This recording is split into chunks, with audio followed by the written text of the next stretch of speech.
And today, an upstate community remembering the life of a fallen deputy. Austin Aldridge lost his life 1 year ago while responding to a domestic call.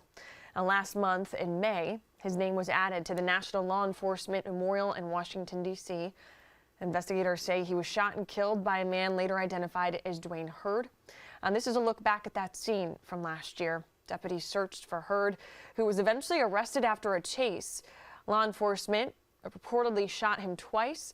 Hurd spent months in the hospital before he was booked and later died. The 25-year-old deputy left behind a wife who gave birth to their first child, a daughter, after he was killed. Now, the Spartanburg County Sheriff's Office continues to thank their community for its ongoing support for Deputy Aldridge and their department.